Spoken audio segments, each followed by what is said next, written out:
Hello everyone, welcome back to Mango Goblin. I'm Trix of course, and welcome to To Centauri episode 4. To say that there's been some issues with this episode, I keep messing up, so let's hope this one goes a little bit better, and let's get started.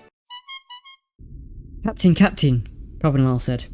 Please confirm this signal is reaching you. Over. There was silence. I read you, Mr. Lyle. I'm awaiting your presence in the command module. It appears we have our work cut out for us. Pravin smiled at the voice of his captain. It sounded clear from the comm unit woven into the fabric of his uniform. He turned his head to respond. Yes, John, I'm outside by 5, and I'll reach you shortly. He moved faster, anticipating the cramped warmth of the command center after traversing the dark silent ship, and also more importantly, the business of assisting the captain in finding out what went wrong during the journey. A small asteroid perhaps, or some kind of space debris. He remembered the odds, it was like 471 against such a thing happening. Perhaps their luck had not held, or perhaps it was karma, following humanity from their homeland into space. Pravin stopped before another hatchway, and he pressed the studs to unlock the door. As the seal released, he glanced around him. The ship felt hollow and vast. A groaning structure of metal stolen from the earth, and propelled into space. When the hatch opened, he climbed into a small elevator, and pulled the lever. He listened as the thing began to whirl beneath him, and carry him to the command module.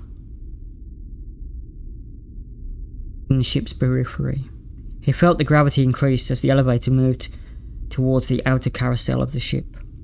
The smooth shapes of the cryobays beneath him, and he examined them dispassionately. Lonely again, he thought. He hoped his mood would pass, as the effects of the 40-year sleep had worn off.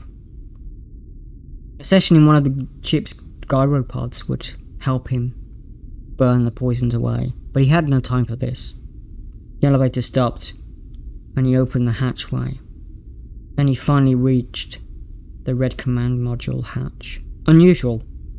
The door was closed. The captain had usually left it open. Pravin had to punch in his security clearance that he committed to memory before the journey, and it swung open. Officer Lau. Captain Garland stood on the other side of the command module, surrounded by computer screens and touchpads that looked mostly dead and as cold as the space outside it. The captain looked tired, gaunt, his uniform hanging loosely, but he held himself straight as Pravin entered. A red procedural checklist registered at an angle on the blue metal table near the center of the command module. Captain, it is good to see you, sir.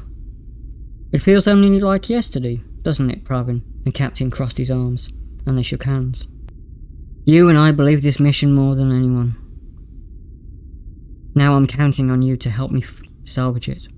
Before Pravin could answer, another of the 3 red security hatches opened.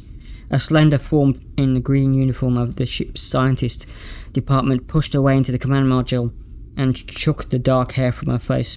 Derdrie Skye, reporting for duty, she said, and straightened to face the captain. So that was Chapter 4, Episode 4, as it's sometimes called. Now, we've just been introduced to Derdrie Skye, who is one of the main actors in To Centauri. I will be talking about Derdrie Skye more later. She is quite an interesting character, but she's also slightly hypocritical as time goes on. So yeah, that's it. That's episode 4. Do know that there is another part of episode 4 which is coming. They divided episode 4 into 2 chapters over the times when they were releasing this, so that's what I'm doing as well. So stay tuned for that. Sorry this one's a bit late, but yeah. Do take care of yourselves, and bye bye.